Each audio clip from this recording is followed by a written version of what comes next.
Well, I'm delighted to be back in Missouri. Brian and others hosted us, the water judges group that was mentioned, at a great conference we had a year ago, and we went up to the confluence and we saw the system of locks, and I felt we were in Mark Twain territory. Of course, he's a great water author, right? The leading book in the United States, Huck Finn, as far as I'm concerned. And our brother author, Will Hobbs, is the young adult author who's written 19 novels.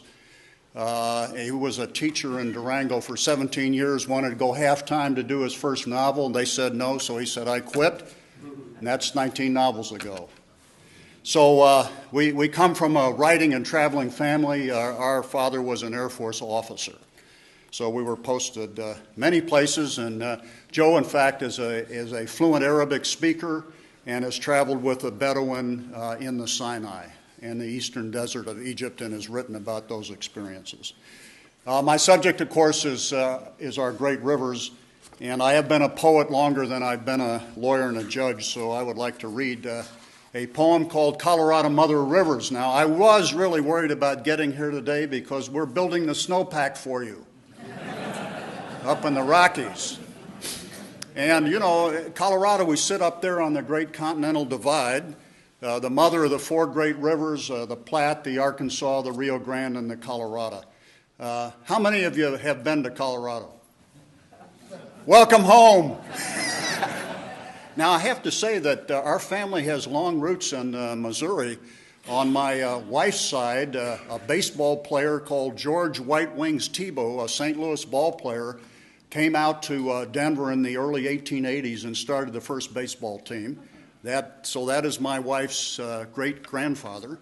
And then there was another group that went to Florida from St. Louis, and it was rumored they were in the water business. You call it beer. Small brewery that failed, and then they had to find other things to do.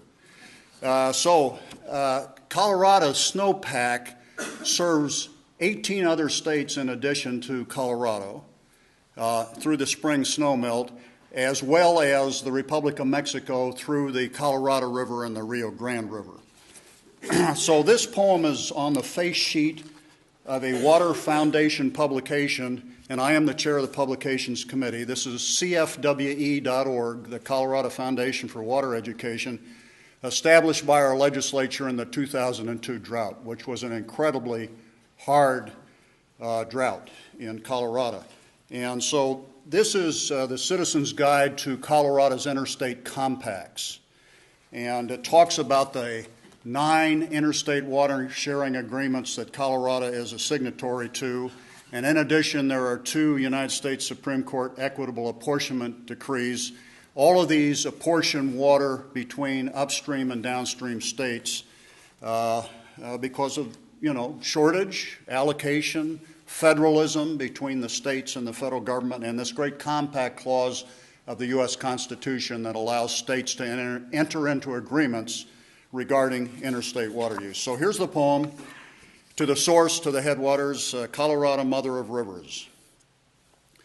When I was young, the water sang of being here before I am, of falling sweet and soft and slow to berry bog and high meadow, and held me in her lap and cooed the willow roots, the gaining pools, and called me through bright dappled grass, and called me, oh, my shining one, and shaped a bed to lay me on, and played the flute so high and clear, and shaped the stones to carry me when I am young and full of fight, for roaring here and roaring there, for pouring torrents in the air, when I am young as mountain snow, in crag and cleft and cracked window. I call the greenback cutthroat trout. I call the nymph and hellgrammite. I call the hatch to catch a wind. I call upon the mountain track. I call the scarlet to the jaw as morning calls her own hatchlings. Call Yampa, White, the Rio Grande, San Juan, the Platte, the Arkansas.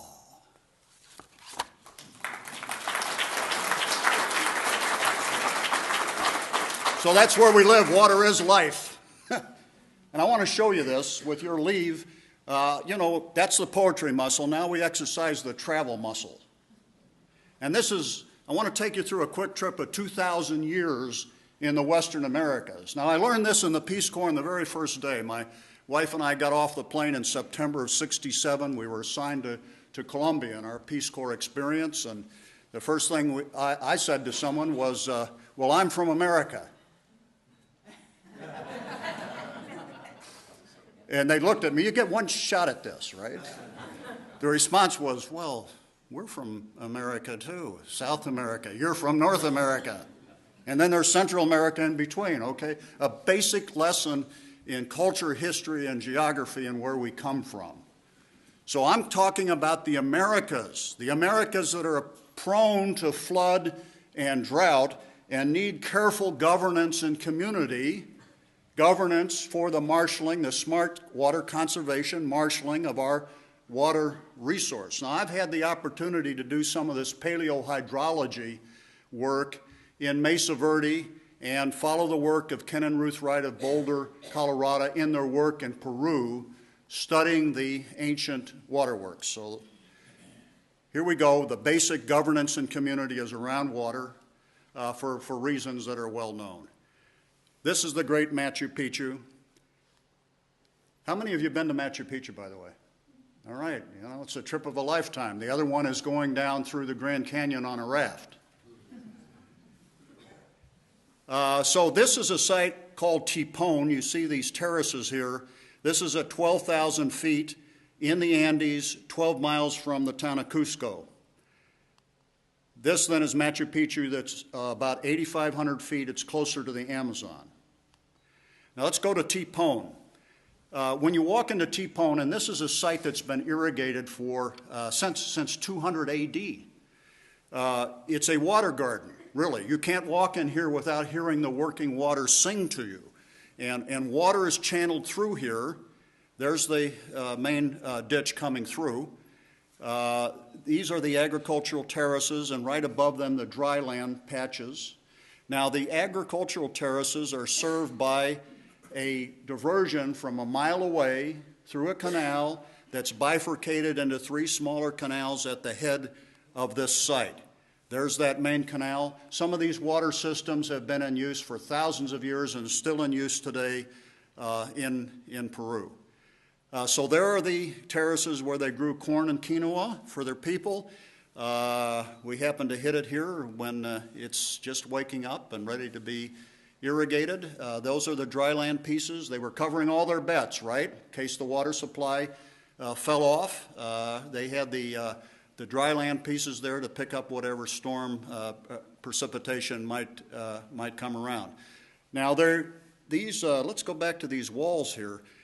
These walls have no concrete. You know, they didn't have PhDs, JDs, you know, all those Ds. Sorry, doctor. Got his PhD from University of Texas at Austin. So they obviously chiseled these stones, put them there. They withstood centuries. But the most important thing is these sites, 60% of them are underground because they're well constructed. You know, they've dug out the earth. They have drainage. You got to have drainage when you put up walls, right? And you got to have strong foundations for the heavy weight of the stones. So these people were great engineers, practical engineers, the engineering that is passed by generation based on the need to survive and to feed yourself. This is a sacred fountain at the heart of this site, this Tipon site, that taps a perennial spring. Now, we have connected with water a great spiritual presence. It's, well, 75% of us, 78% of the brain, water-based. I often think, regardless of what your theology, philosophy is, you could come to the conclusion that water invented us to carry itself around.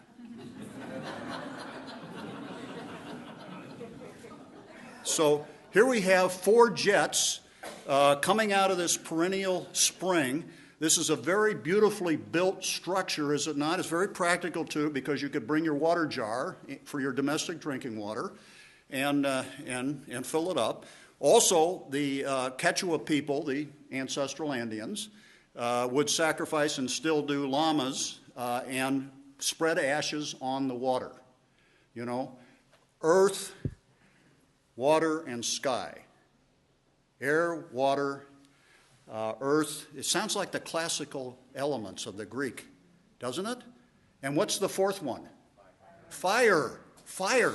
And fire is inspiration, right? We breathe in, it ignites us. Fire is the work of community, is it not? Inspiration, the work of community. The fourth element. Air, water, fire, earth, air, it's all interconnected as you think about it. And the need in community to govern together. This is the hydrograph. Now, you know, the peaks, now this is the ice core data off of those 20,000-foot peaks that surround Machu Picchu when you climb up Huayna Picchu Mountain. You can see them circling around you. So they can graph the water, the precipitation levels, by taking ice core samples. And this one goes from 500 to 2,000. Basically, you see the peaks and the valleys, right? It mirrors the Great Divide, does it not? The peaks are the good water years. The valleys are the drought years. There's a long line in the middle there that goes for about 150 years where you can, now there's the statistical average there. And what's the thing about an average? It's purely a mathematical calculation, is it not? To have an average year, at least in our western part of the country, maybe you do a little bit better because you have so many sources off the Rockies. You know, we're stuck in Colorado with what's right there. You get to tap Montana, right? But in any event, so you can see how much of that graph historically in South America is below the mean average, the statistical average. And this long-term decline, which I will show you from the Mesa Verde data, shows up also in North America. Okay, so there's the great Machu Picchu. It sits on the shoulder of the mountain there. That's Huayna Picchu Peak. Machu Picchu Mountain is to my back. The Urubamba River circles around behind Huayna Picchu. The agricultural terraces fall off both sides of the center of Machu Picchu. Now, this is not irrigated. These terraces are not irrigated because we're closer to the Amazon, so there's more precipitation. But notice, there's the water ditch. What's my thesis? The water ditch is the basis of civilization in the Western Americas, the drought-prone Americas, from North America through Central America to South America. But notice these beautifully carved and fluted fountains that catch the shining light, the working and the singing waters, coming right through the heart of Machu Picchu. Down the grand staircase, there are 16 fountains, each of them differently shaped, carefully crafted. Now the Inca, the head guy himself, got the first fountain. His house is located right next to the first fountain. Everybody else got water from the other 15. You know, that's the ruling class for you. So this is pretty good water for drinking water. And again, you can see the aesthetic sense of humanity that just goes as far back as humans emerged as human beings. You know, you go to those caves in southern France in the Dordogne, and you see those wall paintings at 25,000 years old, and you realize that art and the intellect and the ability to engineer and I used to say that humanity, you know, confronted the environment, but when we think about it, humanity has always had to live with the environment and figure out how to survive. Sometimes we got too smart for ourselves and over-engineered, arguably, you know. That is still a thesis that is particularly in controversy in our environmental era about whether we have over-engineered. The other side of it is we need to manage, right? We also need to manage for fish and wildlife and preserving the environment and open space and all the kinds of tools that we have in the toolkit to do that, along with our needs for commerce and agriculture and municipal water supply. Drinking water, of course, is the highest and best priority under any system of law, and the biggest need in the third world is what? Clean domestic drinking water. And that continues to be the priority in all water law systems, human drinking water and sanitation water. These fountains, 16 of them. That's that grand staircase I mentioned along which the fountains are arranged. What a delight to go down the staircase of Machu Picchu. Again, there are some of the terraces, the dryland terraces, and the water ditch. Okay, the great Huayna Picchu Mountain where you can climb to the top. There's ruins all the way up there, and then you can see the big 20,000-foot peaks when you get to the top. This is another site between Cusco and Machu Picchu, and for years this was thought to be an agricultural experiment station where they'd work on different varieties of crops.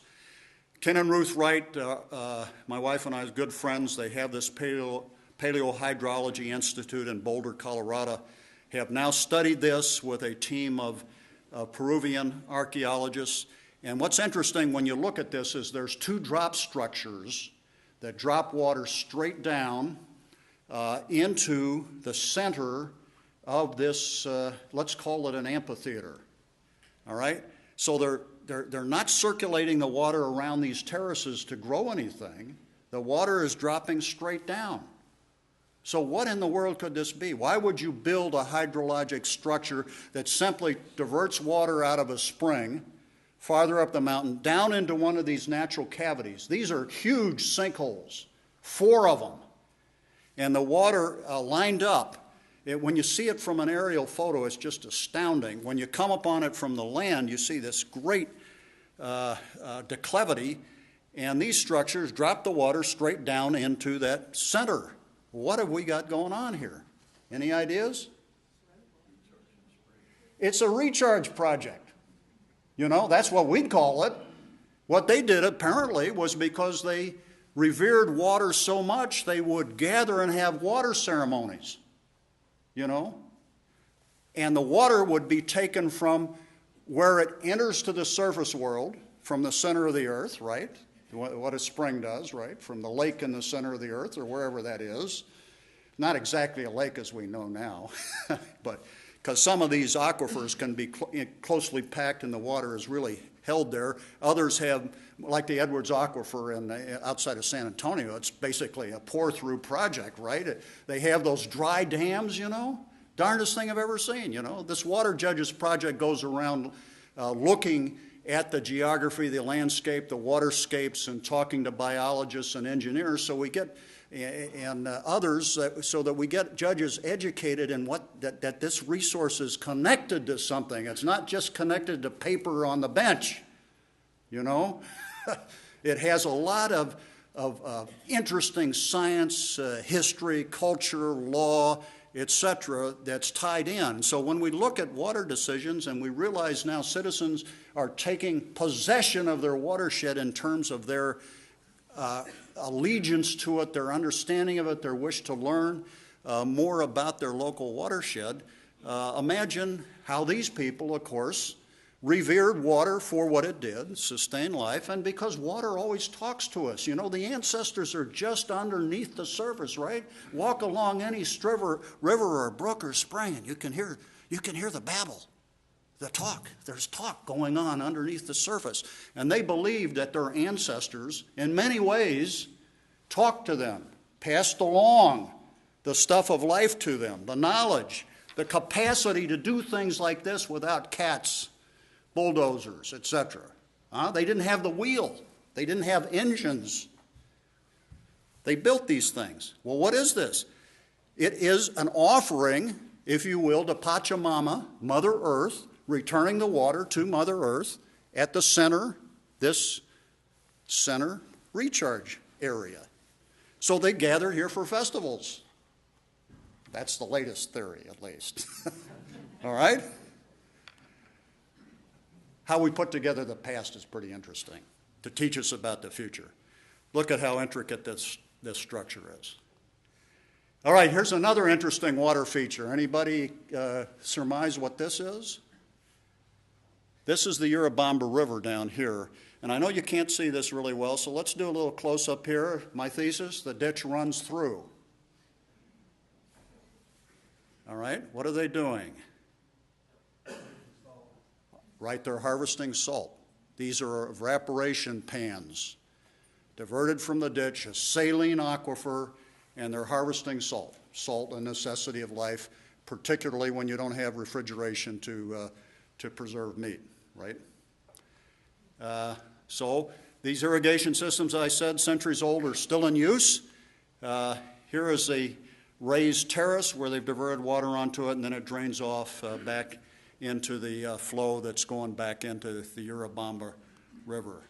A blessing of having served in the Peace Corps to still retain enough Spanish to be able to speak with people as we visit Central and South America. And so a Peruvian family here, right next to that little garden spot I showed you. These are the 7 basin states of the Colorado River Basin. How many of you had the chance, by the way, to float any of our western rivers? Wonderful. My wife and I are going on the Yampa and Green this summer in the Dinosaur National Park. I was able to take my grandson down on a raft trip from Lee Ferry down to Whitmore Wash, 187 miles last year. So these are the upper basin states, Wyoming, Colorado, Utah, New Mexico. The lower basin is Nevada, California, and Arizona. Now, the Great Mesa Verde. The first, how many of you been there?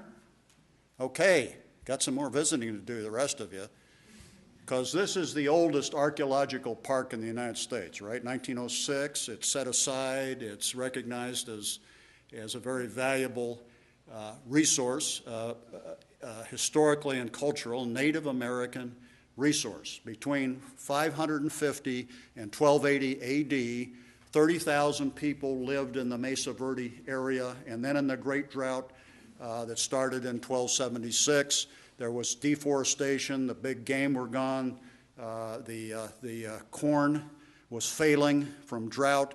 They also domesticated turkeys, but the turkeys ate corn, so you see what happened, you know. When your corn reserve gets depleted, you're in trouble, you know, and they migrated. En masse, apparently, over the course of 4 or 5 years. This is a kiva. It used to be thought by the park archaeologists that kivas are just places where adult males have ceremonies, but now the theory is, and I think that it is the most credible, is that in the harsh winters, families lived in these structures. There's an air shaft there, if you've ever been into one. There on the right-hand side, there's a deflector stone inside that deflects the air and circulates it around. There's a smoke hole, because these were timbered and thatched. There's a smoke hole that allows the smoke to come out, and a ladder that allows you to go in. And then on the good days, either in the winter, summer, or whatever season, they would sit out on the plazas and visit with each other, grind corn. Family groups gathered around these kivas. I want you to see that petroglyph. Petroglyph being, you know, etched into the rock, a pictograph painted on the rock. This petroglyph. Can I have some impromptu interpretations of what that symbol says? Water? Did someone say water? Okay, I'm going to agree with that. The spiraling of the water out of the spring, the center of the earth, the lake in the center of the earth. Why do I keep mentioning that? Well, even today, the Hopi and the Pueblo people and the Navajo believe, especially the Hopi, that there were 3 prior worlds that were destroyed by fire, flood, and ice. And the people climbed up a reed from the lake in the center of the earth to the surface world, this 4th world that the Navajos still call the glittering world. That's the world we live in, the glittering world. There were 3 failed worlds destroyed prior, but the ancestors were able to emerge. Now, does this sound like a creation story? The people migrate from the lake in the center of the earth to the surface world. Is that what the spring does? They've told it all. Huh? So they didn't leave us written books. Did they leave us written books? They left us written books. The writing is different. Like the hieroglyphs Joe studies in Egypt, he's an Egyptian scholar, the symbols are pretty economical. You know, they're there in picture form for us to interpret. So this is the creation story, as well as a signal that there may be a spring nearby. There is the Farview Village on Chapin Mesa, where this kiva is located. So this is open to the public. There are about 5,000 sites at Mesa Verde. Most of them are off limits because, artifacts tend to walk away by themselves if the public is allowed in. But this site is available. Now, this is the most amazing thing. Next to Farview Village is what the archaeologists used to think was a dance platform, because the Native Americans are always kicking up their heels, right? Well, of course, when they plant, when they harvest, when they have food in the winter and can celebrate, they do dance. This is a reservoir. This wasn't a dance platform. This was a sedimented-in reservoir. There have been 4 reservoirs found in Mesa Verde, operated between 780 and 1180 AD. They eventually silted over. But this was a domestic drinking water supply. And the most ingenious thing about this site is that this is on a mesa top. It's not in the canyon bottom. It's not intercepting a stream. What they did here is they stamped the clay-type soil above this depression, and the water then would come off this semi-impervious surface. They would build interceptive structures to get the water into the reservoir. There is a stepping stone along this south side of the reservoir where you can step down and fill your water pot. Now, water is so precious in this country. It's only what the storms bring. There isn't a big snow cap to drain off into this area. They didn't use it for irrigation. They were dryland farmers. But when you study how they farmed on the upslopes, because if they planted down in the canyons, that's where the frost settles. And then they would build little berms, interceptor ditches, water dissipation structures that would go on to their dryland cornfields when it rained. And then they would put their granaries up there next to the fields, and they tried to store up to 3 years of grain, apparently, because there were these cyclical 3-year droughts. Now, we had them in recorded history in the West. We've had about 150 years now of recorded water history. 3-year cyclical droughts are pretty regular every generation. And then, of course, as we found, and now Texas and Oklahoma have discovered, there are droughts of much more severity and maybe of length, as we will see from the tree ring studies, than we've been used to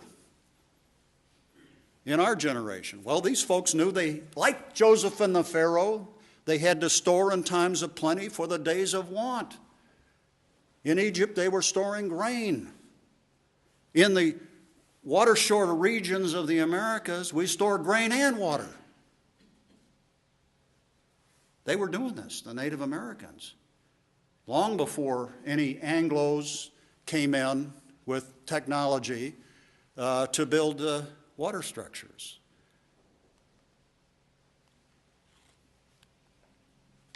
All right, so now the Berkshire Fire, we should have known there was a series of 3 fires that came across Mesa Verde at the close of the 20th century and the early 21st century. And this fire uncovered another one of these mounds. Now, this mound is in a canyon bottom called Prater Canyon. And, of course, now the National Park is onto this. This may be a reservoir, not a dance platform. So they call in the Wright paleohydrology team, and my wife and I, Bobby and I, were able to serve on this team to survey and document whether this site was a reservoir with some scientific evidence. Now notice there's that intermittent stream that comes around the base of this mound. There is the mound. Apparently, now, what happened was that in good water years, they could dig down, right, intercept the water table. You can dig 10 feet pretty readily, even with, remember they just had sticks now, pots, deer antlers. I mean, that's what they basically had to work with, a stone wrapped to the stick. They could intercept the water table and they could pool it, right? Well, now you got to get the sediment out, right? When the water comes from storms. So you throw the sediment out, you start building up a berm. So this is the berm that was built up, you know, and the intermittent creek has to work around it, right? Built up from 350 years of water storage in this structure in southwestern Colorado by Native Americans. How did they get the water in the reservoir? A ditch. We were able to find the line of the ditch, a 1,400-foot line of a ditch from upstream on this channel, taking water into this reservoir. There's park archaeologist Jim Clyden looking down on our survey team. There's my wife with one of these stone tools that tend to walk away. So here's the thing about seeing these artifacts now is you can pick them up and look at them and you put them back down where you found them, right? Oh, and by the way, there is a felony, criminal punishment for removing any of these artifacts from the public land. There is a drill rig lent by the Bureau of Reclamation, Lakewood office, Denver, Colorado. Dick Wiltshire there on the rig. Doug Ramsey, soil scientist from the Natural Resource Conservation Service, drilling down to bedrock to see how deep this reservoir was. It turns out to be 22 feet deep.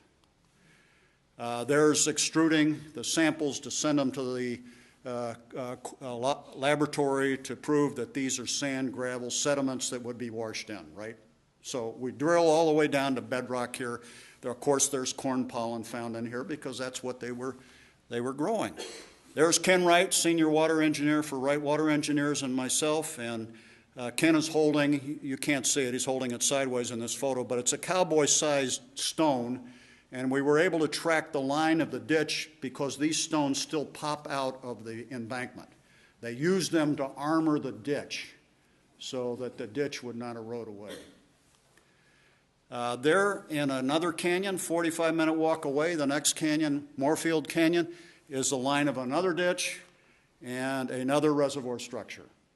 We know for sure that this was a reservoir because in the late 1990s, the Park Service allowed this to be trenched to show the layers of the sand, gravel, and sediment. By the time it came to the Box Elder Reservoir, as it's now called, in Prater Canyon, the one I just showed you, they didn't allow a trenching permit, only this little portable drill rig. You know, they want to keep it as undisturbed as possible. Spring, wild horse tracks here, the wild horses of the West. Spring is what generally these people depended upon. There were reservoirs, but the primary source of drinking water in southwest Colorado was the spring when it issued water. There's a beautiful water jug. Anybody tell me what those markings are on this water jug? Turkey tracks. Gee, I gave it away earlier, didn't I? Again, see the beautiful artwork that goes with the utilitarian part of humanity. You know, we have two hemispheres of our brain, two chambers of our heart, right? Preservation and beneficial use. Preservation and beneficial use of our resources, of our earth. We live with our earth in a sustainable way. We can live with our earth. Otherwise, we destroy what gives us birth. We destroy the Pachamama, the Mother Earth, which is the balance we're trying to achieve in society. These are these implements. This is their primary implement, a stone tied by yucca fiber to a stick. Match a bulldozer anytime, right?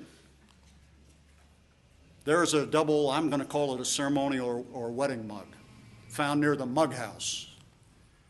This is the mug house. This is a cliff dwelling.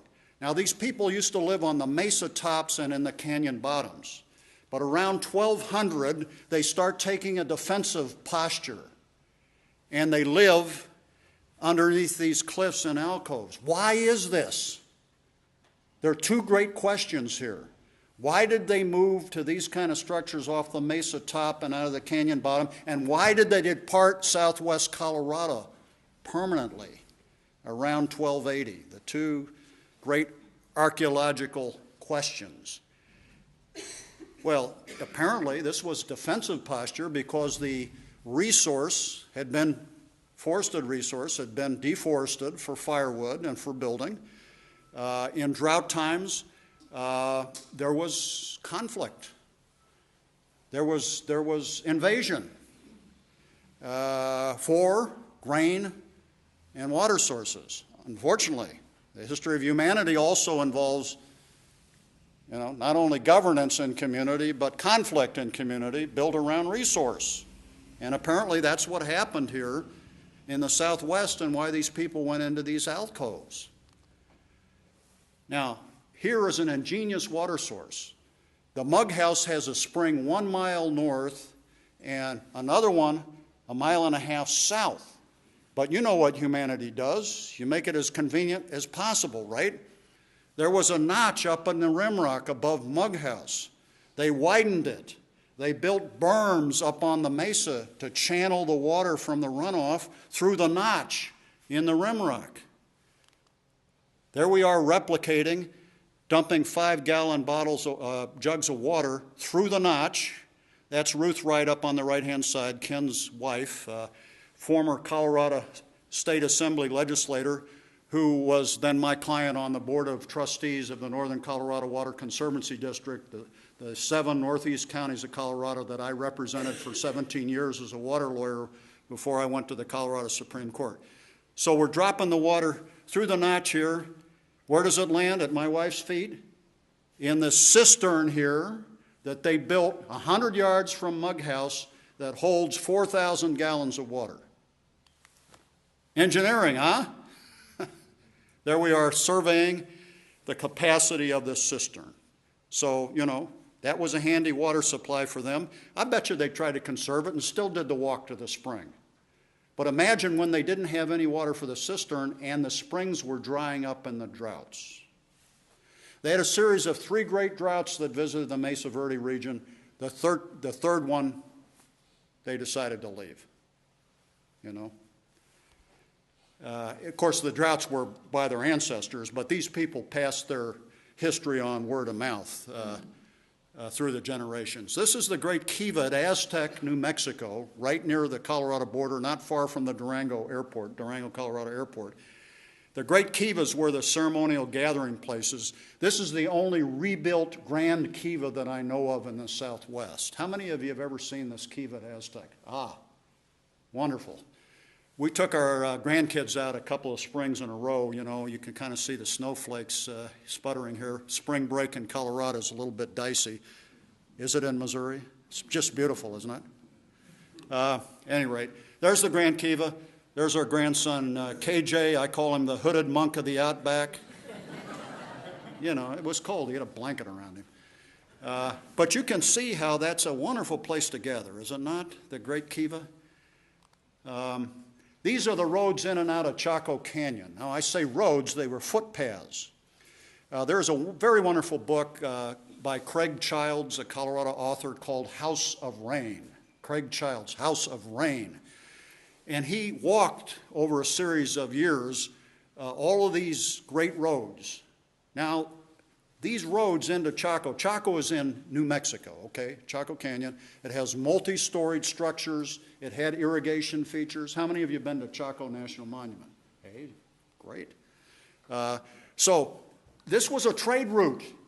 They found parrot feathers, macaw feathers, seashells, other implements of trade and commerce here in New Mexico that traveled from Central America, all right? So the Great North-South Road, which Craig Childs describes in House of Rain, had these outposts about every 15 or 20 miles where you'd have a kiva structure and shelter up on a hilltop. You remember Lord of the Rings, the 3rd movie, when they light the bonfires on the peaks?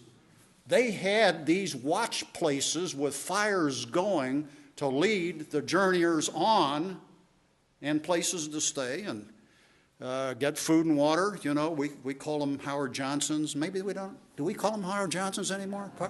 No, probably the Comfort Inn or something. At any rate, this trail of structures and the road go up to Chimney Rock outside of Pagosa Springs, Colorado, which has got 2 kivas on it and has these 2 great rocks, and at solstice the sun can come right between them, and they had these petroglyphs that point to the solstice points that get lit up, you know, twice a year throughout the Southwest. And then from Chimney Rock, you go west and you arrive at Mesa Verde and the Great Sagebrush Plain, which is the area outside of Cortez that is now preserved by Canyon of the Ancients and Hovenweep National Monument. So that's the Grand Pueblo Bonito at Chaco, a multi-storied structure. Granddaughter Ella here, you know, kids are really amazed by these petroglyphs and the interpretation of them as an endless kind of interesting occupation. You know, you see a lot of mountain sheep and you see a lot of the spirals, the migration story, as we explained, the signal of a spring, and many other features.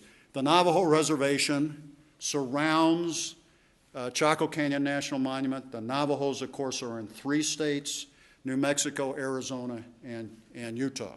And that's a hogan. The door is always pointed east to catch the rising sun. This is the great 2-story house. This is in the other half of Mesa Verde. The Ute Mountain Ute Indian Reservation has a tribal park. There are 2 reservations in Colorado now. The Southern Ute by Ignacio, which is east of Durango, the Ute Mountain Ute, which is outside of Cortez beneath the Sleeping Ute Mountain, where the other half of Mesa Verde, which borders the Mancos River, is. And you can get a Native American guide for a half day or a full day. You can avoid the buses that come in on summer days into Mesa Verde and walk with a native guide into their tribal park and see structures like this. Now, this 2-story house is the most famous cliff dwelling because it was described by W.H. Jackson, who was with the Hayden Survey in 1874. The Hayden Survey is one of the 4 great surveys of the American West. Hayden surveyed Wyoming and Colorado.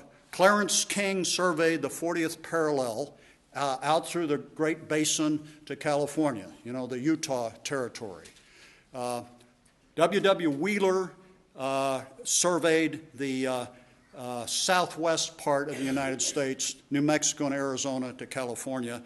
And then the 4th great survey was the John Wesley Powell survey of the Colorado River Plateau. So these were government surveys where they surveyed the land and the water, the archaeological resources, the botanical resources, these great published documents that were opening up the West, basically. Well, Hayden was one of the first photographers. Photography, of course, had its infancy in the Civil War. So here is Jackson out with the Hayden Survey in 1874, and he photographs this 2-story house. The photograph is transmitted, you know, maybe slowly in those days, but gets around the world and creates a huge sensation because nobody knew that there was a civilization in the desert that existed that's that old, right? Only you know, Persia and Iran and places like that had these things, right? You know, there was nothing out there come on, give me a break. Here it is. So this creates a great sensation.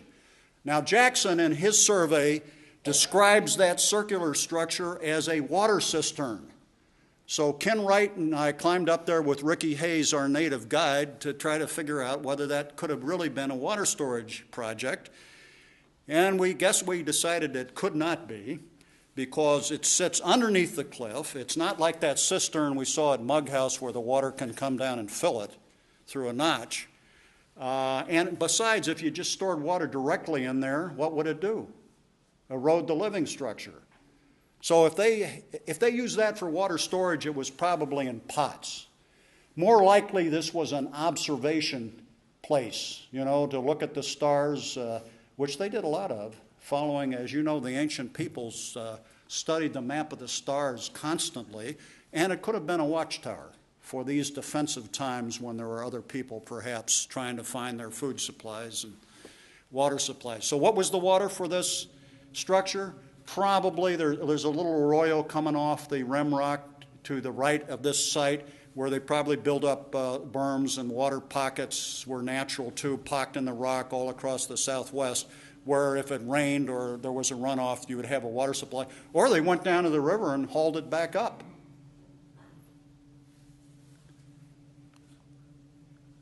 This is on a rock in the Mountain Ute Tribal Park. It's a wonderful petroglyph that has the creation story on it. And there is Rain Cloud with her butterfly wings. I mean, a great depiction again of nature and the rain cloud itself in the shape of a butterfly. All right, this is a water creature, right? It's a water frog. It's got turquoise eyes, right? The water mug and the water frog. Now, in the penultimate chapter of House of Rain, Craig Childs describes finding one of these water creatures at a spring at the back of a cliff dwelling in the 1300s in northern Mexico, in Casas Grandes.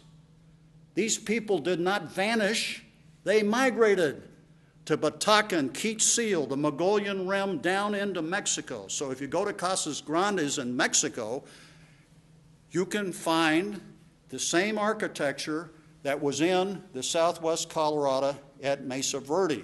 The T-shaped doorway, which was their signature, you know, this bar of light and air here, and the entranceway. The T-shaped doorway, which Craig Childs tracks all the way across the Colorado River Plateau down into Mexico. So the people dispersed across the landscape after their communities failed, their bigger communities up in southwest Colorado, in family bands or clans.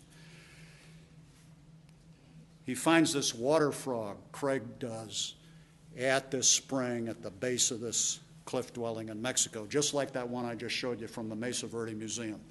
The towers at Hovenweep, some of you been out there to Hovenweep? These towers sitting up the head of arroyos. These sites were always built around a spring.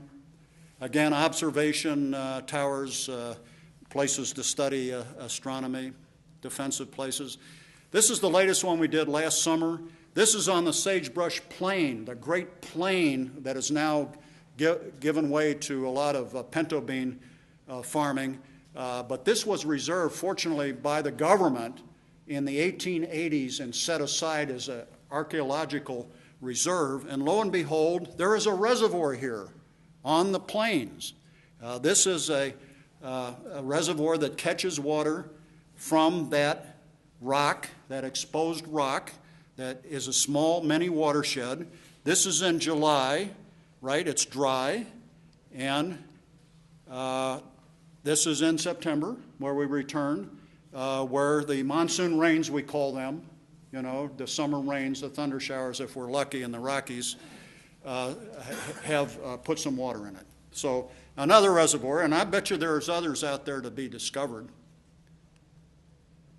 This is a spring, the Mona Spring, that's very close to that reservoir. I was able to travel with archaeologist Kristen Kuckelman, who's at the Crow Canyon Archaeological Center. It's a nonprofit outside of Cortez. They have educational programs. If you want to take your family out there, they'll take you out to some of these sites and you can do some archaeology. My grandson and I traveled with her. She had never seen the Mona Spring. She heard it existed, that it supported this Goodman Point Pueblo, which the reservoir was built for, and we did find the spring, and she was quite happy when we found it. Walking a fence line, she bends over and picks up this perfect arrow point. I ask her how old it is, and she says, oh, maybe 1,000 years. And on the protocol that she instructed us carefully on, you put it right back where you found it. And I do hope that, you know, if it's discovered between now and 1,000 years from now, it's still there, and that it didn't walk away in somebody else's pocket. But I have to tell you, this strong kind of feeling of, oh, you know, I'll never see this kind of thing again, you know. Slip it in your pocket and walk away. Well, you know, nope, I didn't do that. And you really, when these artifacts are removed from their site, they lose their significance, because when you stand there and you look across the earth and the sky and you see how these people lived, that's their collapsed dwelling places right there. This arrow point is right there, this tool they used. I just hope if anybody else stumbles on this, I'm not going to map it out for you, that you will enjoy what I enjoyed, the artifact in its setting. So here we come to the San Luis Valley. This is the oldest continuous water right in Colorado. It was dug, this ditch, by Hispano people coming out of northern New Mexico and settling on the Sangre de Cristo land grant. Now, under the Treaty of Guadalupe Hidalgo of 1848 that brought in the whole of the Southwest, by the way, Abraham Lincoln, as a one-term congressman, opposed the Mexican-American War. He thought it was a slave conspiracy to expand slavery into the new territories. So he opposed it on the floor of the Congress and didn't stand for election again as a congressman because his stand was so unpopular. He thought it was an unjust war. Well, interesting how history turns, does it not? Because he becomes the great president in whose term is enacted the Homestead Act of 1862, the Railroad Act of 1862, the Land Grant College Act of 1862. Get the pattern? The opening, the settlement of the West added by the Treaty of Guadalupe Hidalgo and the 1846 Oregon Compromise on top of the Louisiana Purchase. Yeah, the Louisiana Purchase. You know that area. It's your great watershed coming off the Rockies. So these Hispanos come up and settle on the land grant. The land grants have to be recognized according to the Treaty of Guadalupe Hidalgo by the United States. All right? So in 1852, these people come out of New Mexico. There were 350 acequias. Now, what is an acequia? It's a water ditch that were operating in northern New Mexico as of the mid-1800s. Right? Where did the acequia technology come from and culture? Moorish, Spanish, Spain. Right? You've been to Granada, the Alhambra? It's a water garden. It's like Tipon, but it sits in southern Spain. The water irrigates the orchards, it runs down in channels down a staircase at the Alhambra. Again, it's the working and singing waters. You can see there was a direct technological transfer between Moorish, Spanish, Spain, and northern New Mexico, right? In this acequia structure, this community ditch. The watershed is the Sangre de Cristos. We're on the west side of the Sangre de Cristos, which are an arm of the Rocky Mountains that plunge down into New Mexico, ending at the Philmont Scout Ranch, which is the National Boy Scout camp where Joe and I served as rangers when we were young men, taking groups out into the mountains. Our great Governor Ben Eaton, who was a settler in Colorado, busted out as a gold miner, learned how to work water at an acequia at Cimarron, New Mexico, where the Philmont Scout Ranch now exists. He took that technology back to the Front Range of Colorado and helped to build gravity flow ditches for settlements like the Union Colony, Greeley, Go West Young Man, Nathan Meeker, Horace Greeley, that we now know as Greeley, Colorado, helped those settlers build irrigation ditches based on what he knew about the Spanish-Mexican irrigation ditches in northern New Mexico. Now, since we recognize prior appropriation in Colorado, first in time, first in right, to put water to actual beneficial use, you get the use of the water in drought times, senior to those who came along and settled afterwards if there's not enough water to go around. We didn't become a territory until 1861 and adopted our first land and water law, which allowed ditches to be built from the stream and water taken to farms across the intervening public and private land of others. That's what our first territorial act said, because we couldn't live by the riparian law, because the riparian law only allowed those who owned property along the banks of the stream to have any share in the water resource. And if they used it, they could only use it in a de minimis fashion and turn it back to the stream, because upstream and downstream riparians have correlative rights to the water source. Now that is the law, the Justinian Code law, the European English common law, the law of the East Coast, the law of the well-watered climes, where water is an implement of water power and navigation up and down the streams, right? So it made perfectly sense that only the riparian landowners could use the water and turn it in a de minimis fashion, basically for water power. If you've been to Sturbridge Village, Massachusetts, you can see these reconstructed where they use the water power for sawmills, flour mills, etc., right? The engine of commerce. Well, here beyond the 100th meridian, which goes through Nebraska and the precipitation falls off in less than 20 inches, we couldn't have the riparian law. Water was scarce, water was a treasure. Water is scarce, water is a treasure still. So our law recognized that those who took the water, and by the way, there is a servitude across these intervening lands. This is radical agrarian, if you will. We can't survive if we can't build water ditches across the property of somebody else, so they can't prevent you to get your water transport to your farm. That was enacted in our first act, the 1861 Territorial Act. We recognize this San Luis People's Ditch and 7 other acequias, the Spanish water ditch, as a prior appropriation water right, first and right in the San Luis Valley, because it's been continuously used for beneficial use since that time.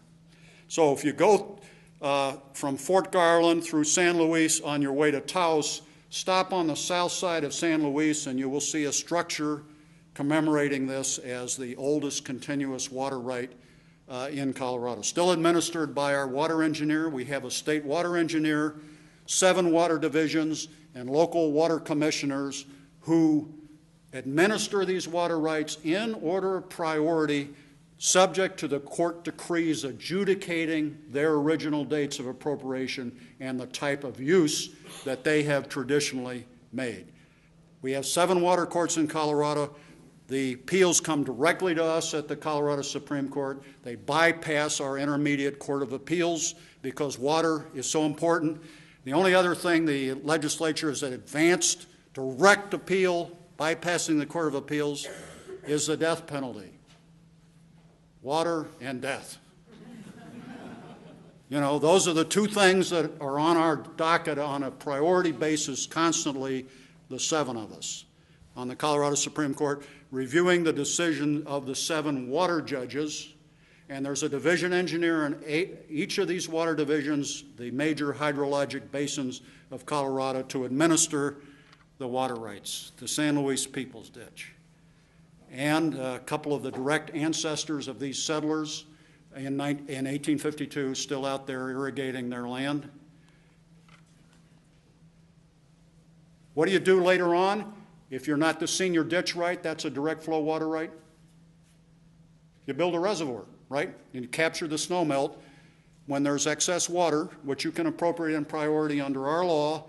And so that's how the subsequent settlers were able to obtain water, building reservoirs. Remember, the National Forest, we have 14 million acres in Colorado, is a natural watershed. And what we understand now, of course, from the hydrology of our streams is that tributary groundwater feeds the streams, right? The streams ride on the back of the tributary groundwater. So the law must recognize the interconnection between groundwater and surface water, between the lake in the center of the earth to the surface streams, if you will. So in Colorado, we administer the groundwater as part of the natural stream, realizing that the depletions of groundwater can impact the water supply in the surface stream. Then we have a system of water rights where you can get water rights for agriculture, cities, businesses, in-stream flow for the environment, kayak courses for recreation, which is important, East Slope and West Slope in Colorado, because, you know, people like to go out and boat during lunchtime, what can I say? And go see, you know, they build these artificial structures to make waves in the middle of the channel, you know, so they can play on these boats.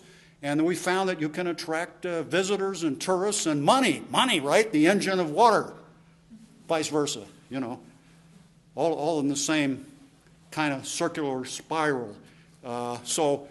We recognize water rights in priority now, subject to senior water rights for recreation, wildlife, in-stream flow, wetlands, et cetera, et cetera.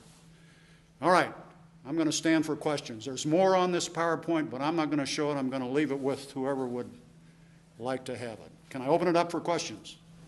Well, that's great information about how the right of use, and then how about putting things into the stream, pollution? Well, you know, we developed that in our common law in the courts in the 1800s, late 1800s, because mining companies wanted to claim a water right to carry their waste away. And our predecessors on the Colorado Supreme Court gave a very logical, common sense answer, right? You injure the value of a water right for a downstream use if you allow the stream to carry pollution. So, hey, the two sides of our brain, right? Get them active.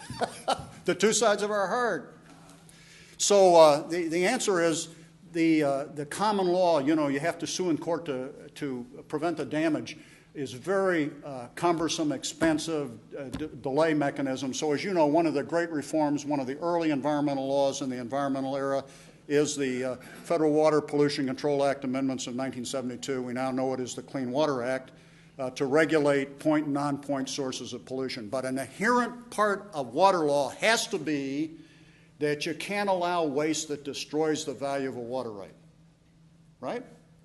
So, you know, the judges recognized that early, but we didn't have the enforcement mechanism until these other statutes came along, state and federal, to make that a reality. Does that help? You already knew the answer to that. You're just testing my knowledge. What else? Yes? So speaking of the Clean Water Act and the interconnectedness of water, what do you advise us to do by way of the ephemeral streams, the headwaters, losing protection under the... Well, you know, I wrote a little poem about the Supreme Court's decision on Rapanos. I don't know that I completely remember it, but it has something about sometimes the law don't know the difference between a duck. Sometimes the law don't know the difference between a duck. Okay, think about that one. Sometimes judges ought to duck on this. But the point is that ducks will find any place there's water, right? Water is life. Water blesses everything it touches. So even if it's not connected to the tributary system directly, we do know that there is a wildlife and conservation park and open space value to it. Under our federalism, that's left to the states right now. Under the U.S. Supreme Court, the U.S. Supreme Court's decided that, you know, disconnected waters, I'm going to talk about that, ephemeral waters, intermittent, that's not connected to the stream, isn't regulated directly under the Clean Water Act. It's up to the states. It always has been. You know, those laws recognize the states can protect their own resources. So what better way than to adopt your watersheds and love your water? Whether or not, and by the way, part of the problem of these federal statutes is the cyclical commitment come and goes to enforcement, right? Did I say that right? You know, as things change, you know, some enforce more, some enforce less. There's nothing like having your own system to protect your own backyard. Any other questions? Thank you.